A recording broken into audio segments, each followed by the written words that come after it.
Let's discover what it means to be a child of God. And that's what we're going to speak about this evening. We started off the chapter last week. This is the chapter that explains what it is to have a Jewish soul.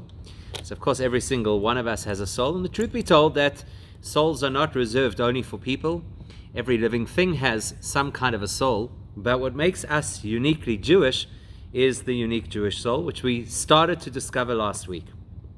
So, I mentioned to you last week that was the first metaphor, first of two metaphors that are used to describe what the soul is. And this evening we'll look at the second metaphor, which is a considerably more developed metaphor. And it's going to take us the bulk of this chapter to unpack exactly what it is. I just do want to mention we are dedicating the shir for Shlema for Svetlana Bas Ina, who has a little bit of medical issue at the moment. Please God should have a refuah shalema. So, what is it? What is it that the neshama is all about? We said chelek elikami mal mamish. That's what we began to discuss last week. We said that our neshama is a piece of God, literally from on high. And it's difficult to understand what exactly it means to say a piece of God. How do you say piece of God? God is not divisible. You don't split Hashem up into pieces. What do you mean a piece of God? So that already was quite interesting to us, and it's something that we need to really do justice to. So far, there we go, sorry about that, technical glitches. So far, it's very interesting, by the way, because I was reading an article the other day that said people are fatigued from Zooms. So one of the things that you should do to try and relieve Zoom fatigue is not put your camera on, and then people will just hear the voice, and that will be something different. So I guess subconsciously that must have seeped in to this evening's shir. Okay, hopefully now everybody can see. It's not a problem with you. Do not adjust your set, as they used to say in the good old TV days, the early TV, right? Do not adjust your set. So what does it mean that you're a piece of Hashem? It doesn't make sense. Hashem doesn't have pieces. Hashem can't be split up into a little bit for you, and a little bit for you, and a little bit for you. So last week we said, well, actually what it means is that Hashem created every single thing using speech, and the nature of speech is that it's relatively superficial. So it is possible for a person to speak without tiring. It is possible for a person to speak without meaning it. Unfortunately, I guess that's part of the fun of politics, right? People who speak without meaning it. And so it's considered a very external expression of self when a person talks. The entire creation, as brilliant as it is, as sophisticated as it is, as advanced as it is, as diverse as it is all the result of Hashem speaking. And then we said that when it comes to the neshama, the Torah immediately tells us, Vayipach, that Hashem blew the soul into us. And that implies something completely different, because when you blow and you huff and you puff, and it's, really the guts are coming out, it indicates that you've invested yourself in a far deeper way than if you were just going to say a few words like, let there be people. So immediately we have a sense that the soul is more a bit of creator than it is a creation. So the person who has the soul living inside of them, the person is a creation that was formed out of the technology called speech, just like everything else that exists. But what's unique about the soul is that the soul was not created, the soul was breathed into us. Now we're going to take this all to a whole different level. One of the things that people like to say is they like to say we are all God's children. And it is nice. The question is whether or not it is what God says. Because the introduction to the idea of being God's child is part of the original pitch that Moshe made when he went to see Pharaoh to tell him to let the Jewish people go. And it's only at that point in time that we first come across this idea of being a child of God. So up until that time, there were many generations of people who had lived, including some very distinguished individuals. People like Noah, who saved the entire world at an incredibly difficult time. At least he saved the entire animal kingdom and all of the humans who were going to build the new world. And he's not called Hashem's child. I know that we always like to paraphrase these things as if God speaks down from heaven and he says, my child. But it's actually not what happens. The first time we ever come across the notion of being God's child is when Moshe appears in front of Pharaoh and he says to him, and we'll see the quote now, we're gonna see the quote shortly. He says to Paro, he says, you better let the Jewish people go. You don't understand who you're messing with over here. This is not just any ordinary group of people. This is God's child. The second time that we come across the notion is much later on, when Moshe gives his final speech, his last soliloquy to the Jewish people before he passes away. And one of the things that he says is, Bonim atem laHashem Elokeichem. You are children to Hashem, your God. So out of the entire 5 books of the Chumash, those are really the references that we have to this idea of being God's children. And they're very specific. Not nearly as generic as people would like to say. Because we all like to feel good stuff and we want to say that everybody, it's not so simple. So we're going to build from here till just about the end of the chapter, we're going to build an understanding of the soul that is built on understanding the nature of relationship between a parent and a child. And it's really interesting because it's a relationship that's so ubiquitous, and yet we don't necessarily stop to think about it. So tonight we're going to start to think about it. What does it actually mean to be a parent and a child? What kind of a relationship is it?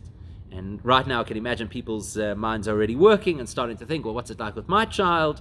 And sometimes you feel like you don't get to choose your children, and the children get to feel that they don't get to choose the parents. And sometimes there's a bit of tension in that relationship. And sometimes, children can get upset and blurt things out like, you're not my parents. Or, a parent might say something like, you want to move out? You want to find a better place? So it's a colorful relationship, the nature of the relationship between parent and child. But what we're going to discover about this relationship is it is indelible. And that's going to be a lot of what we learn in the course of this discussion. So we spoke about the idea of God breathing the soul into us. Now we're going to develop that further. Kach al derech moshel. So just as we've distinguished between speaking, which is kind of superficial, and blowing and breathing, which implies almost that you're giving your life to someone else. Think about resuscitation. So a person breathes their breath into somebody else in order to resuscitate them. It's quite a powerful thought when you put it that way. You don't just say, come on, wake up, new, what's with you? You can't talk a person back into consciousness. You've got to do something dramatic. So you've got to pump air into them in order to awaken their consciousness again. Kach, in the same way, al derech moshel. Now, derech moshel means by way of parable, because the truth is, when you're talking about God, you can't talk in literal terms. You can't say God literally spoke. You can't say God literally blew, because those are human experiences. It's a favor that Hashem has done for us to allow us to have human experiences that are suitable metaphors to understand how He does things. But that's not how it works. God doesn't talk. Talking implies that the audience is on your wavelength. Right? I don't know. Some people talk to plants, and maybe you see results when you talk to plants. It's possible. But the plants don't talk back. That's when you got to worry. If a person wants to talk to their plants and show them love and say that they're growing beautifully because of it, great. The minute you start telling me that your plants talk back, this is an issue because we're not on the same level. We're not in the same reality. By the same token, if we're going to say that God talks in a way that we can hear, that implies a level playing field between God and us. It's not that way. God talks in a symbolic way, and in the same way, God breathes in a symbolic way, and as we're about to discover, God thinks in a symbolic way. So, kach al derech moshel, nishmos Yisrael olu b'machshava. In the same way as there's this distinction that we have drawn between speaking and breathing, so we're also going to draw a distinction over here between speaking and what he calls over here, Allah b'machshava. Now, it's an interesting expression, Allah b'machshava. If I had to translate it literally, it would be, I had the idea. If I wanted to be a little bit more true to the text and even more literal, I'll say, Allah b'machshava means it came up in my thought. Now, that sounds a little Victorian, if you're going to speak that way. It came up in my thought. An average person will say, I had an idea. I had a thought. It came up in my thought. Sounds a little parochial. So what are we trying to say when we say, Alu b'machshava, that the Jewish people came up in Hashem's thought? So let's understand the processing of human experience, because that's a metaphor to help us understand the process of the divine experience. If you take a human being, and this is a theme that we're going to see many times in Tanya, that you could take a human being, you could actually divide the human being into different quadrants and different modes of expression. So let's do a little thought experiment. You'll excuse me if later on we come back and repeat the same experiment in some of the future chapters, because it will be relevant again. Let's say that we're going to do an experiment. We're going to go and sit in a shopping mall and watch people. Ever done that? Some people really enjoy people watching. It's a lot of fun. And you stand there, you sit there, people pass by, you start to try and work out, what's this person doing here? What do they do for a living? What kind of emotional baggage are they carrying besides the shopping bags that they've got? It could be quite an interesting experience. So you stand there and you watch people walking past, and there's a certain amount that you can actually tell about a person just by watching their movements. So you watch the gait, you watch their stride, you watch their posture. You can see their face. So you haven't spoken to them, you haven't engaged them, they don't even know that you're watching. So you may even be working the security cameras and you've kind of zoomed in on a particular individual. So from a person's movement, you can tell a certain amount about them, but the truth is, you can only really tell what's going on in their life now, and perhaps any kind of physical long-term elements of their body. So if a person, for example, had an injury and therefore they limp, so I can see that. I can see it in their movement. I can assume that there must have been an injury at some point because of the way this person is limping. An injury or an illness or whatever the case is. So I don't know the story. I don't know what happened. I don't know when it happened. I don't know how severe it was. I don't know what kind of an impact it had on the individual. Did it make them into a different kind of person? Unfortunately, that's sometimes what happens to people, is because of circumstances, they change, their personality changes, their emotions change, their sense of security changes. I don't know. All I know is that this person indicates that they had some kind of an illness or injury, and it's affected the way that they walk now. I can also tell what kind of a mood they're in, or how much energy they have. So if a person walks through the mall and you can see they're pacing, they got clearly on a mission and they know where they're going and they're going at a pace, I know that the person is physically fit. I know that the person is focused. I know the person is possibly under time pressure. Whereas if a person is kind of schlepping along and maybe a little bit distracted, that could indicate that the person doesn't have anywhere else to be, or maybe they don't really know what they want, they're a little bit indecisive. So there are various things you could tell about the movement of people. But you're not going to get anything deep. Maybe the person's walking a little bit hunched over, either because they're having a bad day, or because their whole life is a misery, or because they put their back out when they stepped out of the car. I don't know. So one step closer to really understanding a person would be if I could talk to them. Because once you get to talk, you get to hear a little bit, people say things without realizing what they're saying. You can listen to tone, to inflection, what things they tend to talk about a lot, because that tells you where their headspace is. So people keep repeating things that are associated with, let's say, security, so that you know that that's somebody who's fearful for their safety. Somebody who keeps talking about the virus. You could tell various things about the person based on having a conversation with him, and now you go a step deeper. So that's me reaching into the person, right? Now let's talk the other way around. A person does an action, whatever the action might be. It could be the most simple action, pick a thing up from point A, put it down in point B. It could be a meaningful action, somebody who's planned a particular choreographed type of thing that they're going to do.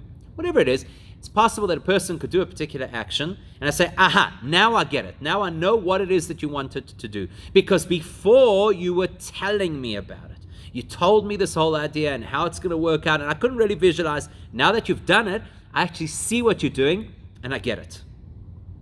So when I watch a person's movement, a person's behavior, what I'm seeing is obviously what they had intended, but I don't necessarily see the why or the how or what motivated. Whereas if I talk to a person, I understand why they wanted to choreograph in a particular way. So I've got a little bit closer to them.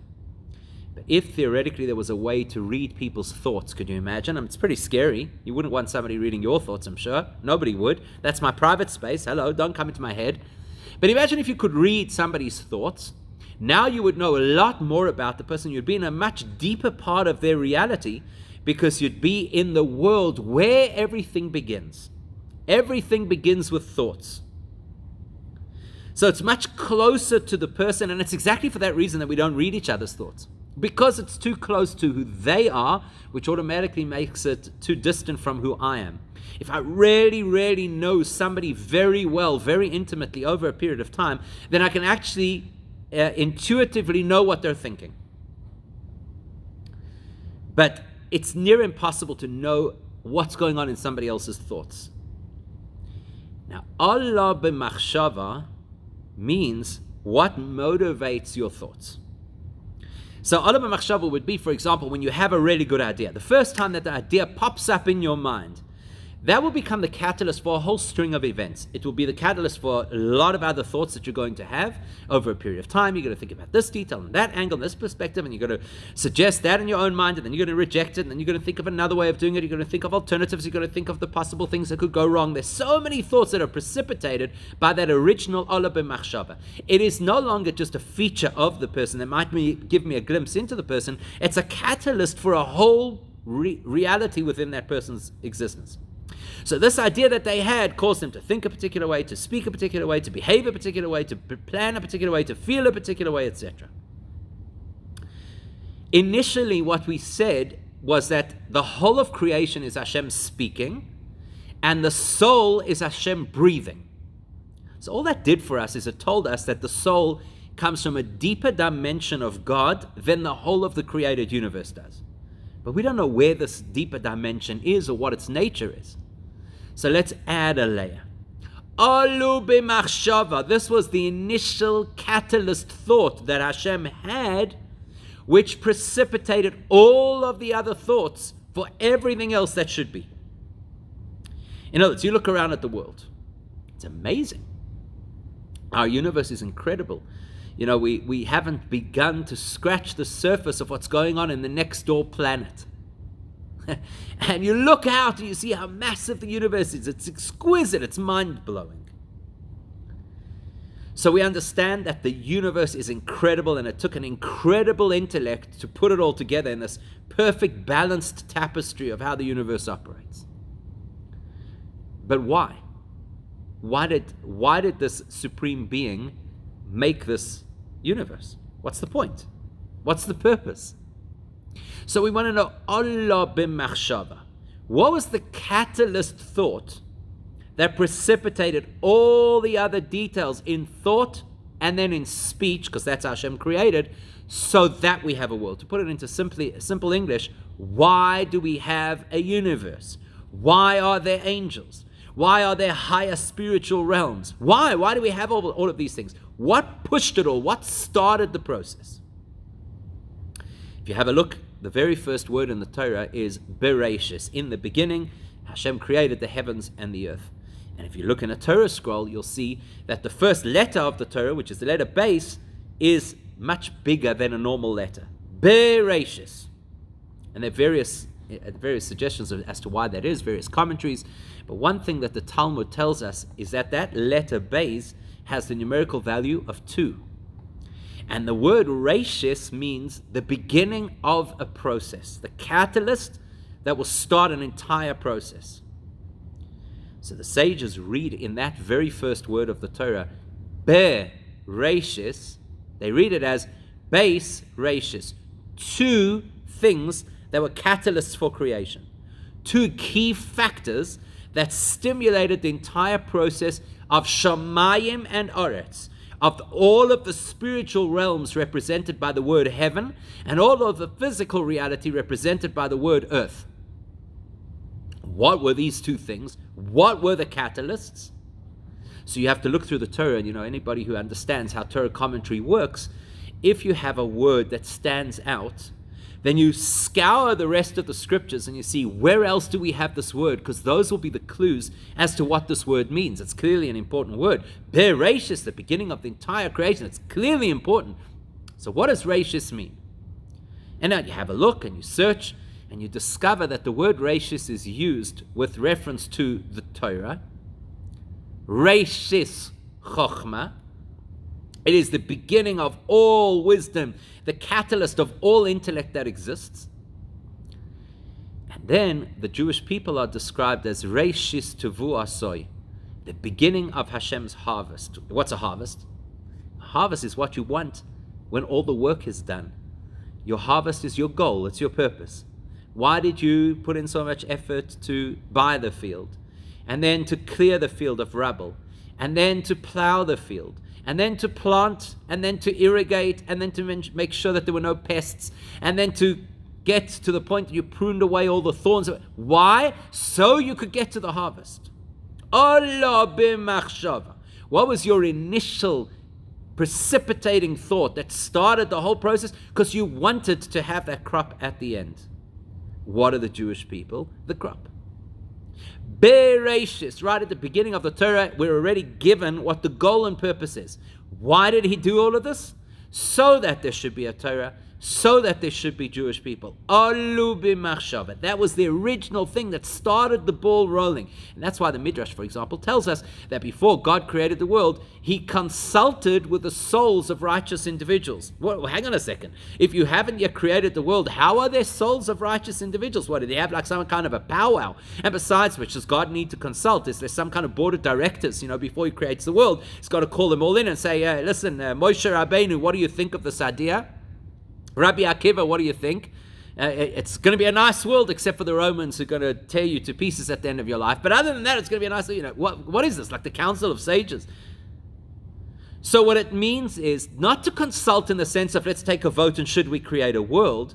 It means to consult inwardly and say, the purpose of this world is this group who are going to become tzaddikim. They're the reason there's a world. So to consult with them is a parable for saying, to check that there's viability and value in this world. So, alu b'machshava. That's what we mean when we say that the soul, the nefesh elikis, the divine soul, which defines us as being Jewish, is alu b'machshava. That was the original catalyst that precipitated all of the thoughts of how and why to make a world, which eventually translated into all the details of how and why to make the world. Now, this idea is expressed in the notion of being a child. Kidechsiv, as the verse says, when Moshe Rabbeinu had to present himself before Pharaoh, it's really interesting. Think about it. Here's a group of slaves. They've been slaves for 200 years. This Pharaoh wasn't even necessarily the Pharaoh who started the whole thing. And here he is. Moshe comes to him, and you think, what is the message that Moshe is supposed to tell him? Well, if you look in all the conventional sources outside of Judaism, that's the funny thing, right? Everybody's hijacked our story and given it their own script. So the most famous script of Moshe coming to Pharaoh is the script of, let my people go, right? There's even a whole bunch of songs that are associated with it. We're coming up for Pesach, and that's the chorus that everybody's going to have. Let my people go. It's a gross mistranslation of what the Pasuk says. The Pasuk says, send my people out to serve me. It doesn't say let them go. Let them go is like, I don't know, Disney. Send them out to serve me. Now, if that's the message should be clear. God said, let these people go serve him. We don't need the background check. Why is it that the message Moshe has to give to Paro is, Beni Bechori Yisrael? The Jewish people are my son, and not just any son. They are the firstborn son. Can you see the correlation? Alu b'machshava. The first thought, the first catalyst of a process. Any parent will tell you their first child, it's like it changes everything about you. It changes how you see the world. It changes how you see yourself. Everything changes because you've had this child. Beni b'chori Yisrael.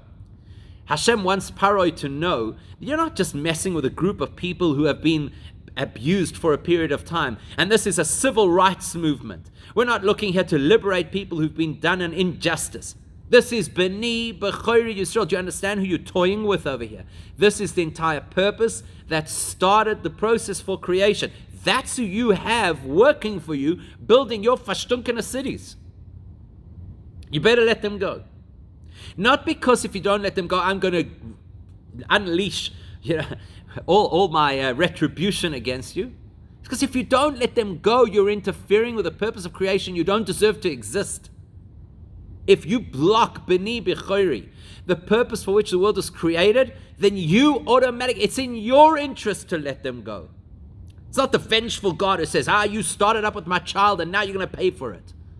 It's God coming on and saying, you have to understand that the worst thing in the world for you is to hold these people as your captives. Because these people are Beni Bechori, they are the purpose for which the entire creation was designed, and you're now blocking that from happening. For 200 years it wasn't ready yet. We were not going to unleash this unique code of what the world is all about. But now it's time, you have to let them go now. By the way, it's parenthetical, but that's a template for how Judaism views any anti-Semite. We don't hate people because of their anti-Semitism. We don't walk around carrying some kind of a grudge and we're going to get back at you and there's going to be... We look at them and say, you don't understand how bad for you it is to be anti-Semitic. The entire purpose of creation is that we should be performing Torah mitzvahs. And you're getting in the way. It's the worst thing you could do, not to us, to yourself. That's an aside. And then fast forward to the end of Moshe's life. And what does he say? Bonim atem laHashem Elokeichem. You Jewish people, you are Hashem's children. And that's why we have rituals that are associated with the Pidyon Haben. You've got to redeem the firstborn child because it's representative of who we are in the entire sphere of existence. That's why when it comes to Pesach, we have such an interaction between father and child, asking questions, giving answers, giving explanations, because we want to show that at that time when the Pesach story happened and there was the birth of the Jewish nation, as the prophet Yechezkel tells us, that was our birth. We need to know that at that point this unique relationship was created, parent-child between us and God. And what we're going to discover in this chapter is that the parent-child relationship is unlike any other relationship that exists, and it's for that reason that it is used as the example to represent who we are. Pirush, what does that mean?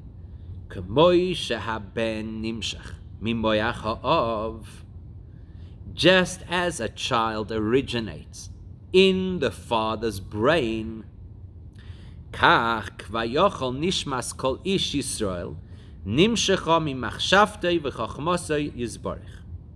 likewise, we who have this unique Jewish soul, the definition of being a Jewish soul is that you come from Hashem's quote-unquote mind. Okay, we've got to understand quite a lot of information here. Firstly, what do you mean that a child comes from the father's mind? Before we get anywhere, and it's a very important metaphor because it's going to come out consistently through the course of the chapter. So let's understand what it is. It's very interesting for two reasons. First of all, it's interesting because it's just a biological reality. It's a biological reality that most people in today's world will not necessarily accept, but in the Gemara it is brought very vociferously. And that is the idea that there's no such thing as a man being raped. Cannot happen. Because the Gemara uses an expression that the whole stimulus, when a person is physically aroused and stimulated, can only happen if the mind is conscious at the time. In other words, if a person has even the smallest amount of self-control, and this is a big theme in Judaism, you're going to see it comes out a lot through the course of Tanya, that if a person has self-control, then there's no such thing as, it was in the moment, I didn't really know what I was doing, I had a momentary lapse. That's antithetical to Judaism. As far as Judaism is concerned, it is not possible for a person to allow themselves to be aroused unless their mind agrees to the process. Therefore, we say the process of conception starts in the mind of the father. Because a mother might suggest, it would be nice to start a family. I think it's really important. Generally speaking, a mother has more natural inclination to want to have a family. That's why the Torah tells us that the mitzvah of be fruitful and multiply is a man's mitzvah. Why? Because a woman doesn't need a mitzvah. She doesn't need God to tell her, you should really have a family. It's more instinctive, it's more natural for a woman to want to have a family. The man has to be told. Why does he have to be told? Because it's something that starts in your mind. You have to appreciate the concept. And there's much that we could discuss about this, about the psychology of men when it comes to having children. It's very interesting. Because for a woman, to have a child is a fulfillment of meaning. Like, I'm going to bring life into the world. It's such a beautiful thing. It's going to change me to a mother, which is the ability to nurture. There's so many beautiful facets to becoming a mother. And a father is thinking, can we afford it? Like a father thinks of it in so much more of a pragmatic perspective. I once heard somebody say, I don't remember who it was. I once heard somebody say, from the minute that a mother knows that she's pregnant, she's already dreaming the dreams of this child. She has this deep emotional connection. Every little flutter of movement inside of her is this beautiful experience of this blossoming of a new life. And they say fathers are generally aware of the fact that there are some small people living in the house. Like it's a completely different reality. So therefore we say that the idea of conceiving a child starts in the brain of the father, in the focus. It's got to be it's an intention. And the father has to have the intention. He buys in. He's happy to get involved. He's decided this is it. We're now going to start a family. But there's more to it than that. And as we unpack this chapter, so we'll discover that the reality is it's not just that the process and the arousal at the time of conception needs the buy-in of the mind, but actually what we're going to discover is that everything about a child originates in the brain of the parent, and specifically the father for reasons we'll see. So we want to make a correlation over here. We want to say that if we are called Hashem's children, and a child begins its journey to conception with a thought, Allah b'machshava, it's a thought that a person has. You know what? I think this is a good idea. I think this is what we should do. And it's going to be a catalyst for a whole string of events for the rest of a person's life. There's no turning back. Once you've made this decision, you are changed forever. And you cannot undo the change. So if the journey of a child begins in the mind of the father, and we're called Hashem's children, then that means that the journey of our neshama begins in Hashem's mind, not in a flippant thought. Machshavtoi v'chochmoso yisbarech. The journey of our soul begins in Hashem's wisdom, not just in his thought, in his wisdom. Now, the minute we say the word wisdom, we're going to have to digress here for a moment. Even though the purpose of this chapter is to talk about the nature of our soul, we can't talk about the nature of our soul until we understand what wisdom means in divine terms. Because we know what wisdom means in human terms, but it's really different when you're talking in divine terms. So what is wisdom in divine terms? De'iu chakim v'lo b'chochma yediyah. The first thing that we have to know is that God's wisdom is unlike any wisdom that we are familiar with. It's a big problem that we have as people. We tend to project ourselves onto the subject. So if I'm learning about God and I see that God has wisdom, I say, I've got wisdom too. All right. Hey, we've got something in common. God, you have wisdom, I have wisdom. Let me see how my wisdom operates, and from that I can extrapolate how your wisdom operates. So the first thing the Kabbalists teach us is, God is wise with a wisdom that is completely unknown. By the way, you'll notice it does not say unknown to humans. It says unknown. Because there are other beings in the spiritual universe that are far, far more developed and sophisticated than humans are. They have a far greater understanding. We're told about angels who have the ability to see from one end of the universe to the other, whether that means one end of time to the other, or whether it means that they have an understanding of how the whole universe operates. They have far greater intellect than we do, but Hashem's chokhmah is not known even to them. It's not like one day you'll upgrade, one day you'll learn enough Tanya, and you'll eventually understand how Hashem works. No, it's chokhmah belo b'chokhmah yediyah. It is not chokhmah that we are familiar with at all. Elohu v'chokhmosei echad. But the uniqueness of Hashem's wisdom is that God and his wisdom are one. Okay, so you've got to ask yourself a question. What does that mean? God and his wisdom are one. This is a massive issue of difference between divine wisdom and human wisdom. So we'll read a little bit more, And then we'll come back, to understand this a little bit better, because it's quite a concept. Elohu v'chochmosei echad, Hashem and His wisdom are one, u'komoi shekosov harambam, as the Rambam writes. Now you've got a little note over here. That's why it's in slightly smaller text, because it's a note. It's called a Hagah. It's like a little commentary on the Tanya within the Tanya.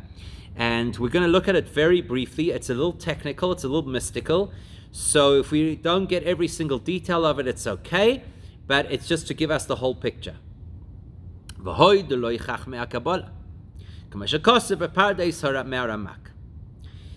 the Rambam is usually referred to by most people as a rationalist. It's not entirely fair to the Rambam to say that, because the minute you say rationalist, you think that the Rambam doesn't have a mystical bent, and that's clearly not the case.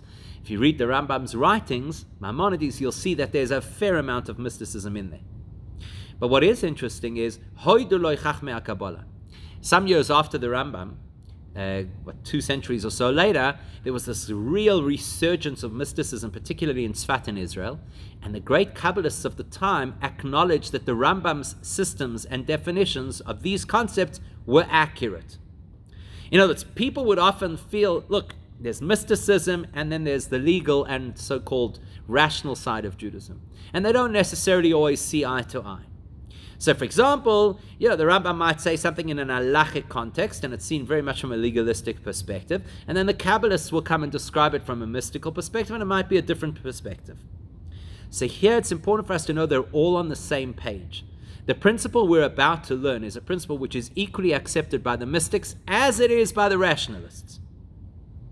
So firstly, we see that the Rambam's perspective is endorsed in Pardes Mehar Amak.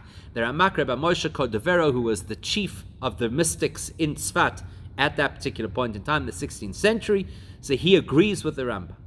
After the Ramak passed away, the next person to head up the mystics in Tzfat was the Arizal, who was never a student of the Ramak. They had never spent time together. And the Ramak predicted that the Arizal would arrive and that the Arizal would have a completely different approach to mysticism, which he did, and that became the mainstream of core principles of Jewish mysticism. Says the Alter Rebbe, "V'gam lefi Kabbalah, so Arizal yatziva milsa." Even according to the Arizal, who had many disagreements on how the Kabbalistic system should be defined, he disagreed with the Ramak. They both agreed with the Rambam system on this particular concept, which is that Hashem and His wisdom are one. And then here's where the details get a little bit technical and mystical. So if we don't get it all, don't fret about it. It's okay. We'll come back to the core message of the chapter soon. So the slapshus are say Baruch Al Dei Tzimtzumim Rabim Bechelim De Chochma Bin Das Datzilus Achloi L'Mayla Moatzilus K'may Shekosim Mokim Acher. So basically what he describes is that you have Hashem's unlimited energy, which eventually is, through a whole system of filters, eventually is able to express itself in what is called the structure of the highest of the spiritual worlds, called Atzilus, and the intellect of Atzilus. Okay, I'm going to run through and then try and kind of summarize it. So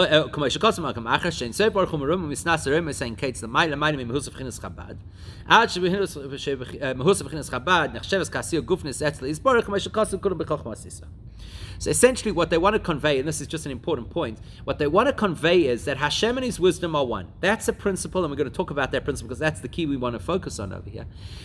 Does it just work as simply as that? No, you're talking about Ein Sof, you're talking about God who is beyond any limitation on the one hand, and on the other hand, you're talking about Chochmah, Bina, and Das, which are defined processes of the intellectual stream. So how do they work together? So we say it's a system that Hashem has made, a system of filters, and it kind of all works out. Like I say, this is not the primary thing we want to focus on right now in Tanya, so we're going to kind of gloss over it. Let's get to the point we want to talk about. Human experience is such that if there's a person and the person wants to gain intellectual knowledge, so it's always going to be a 3-part process.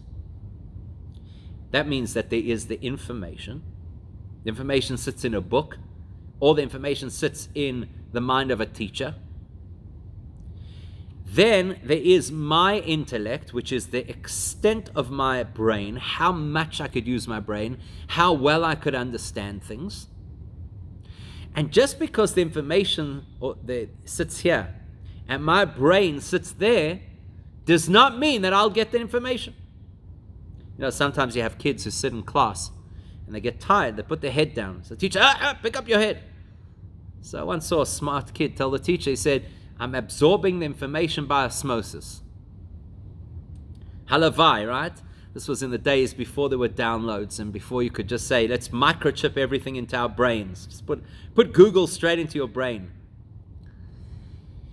So there's no osmosis.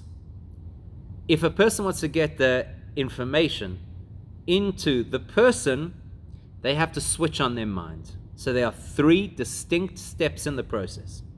There's me who wants to know. There is the information that is to be known. And then there's the intellectual process that I will choose to use to assimilate that information into my head.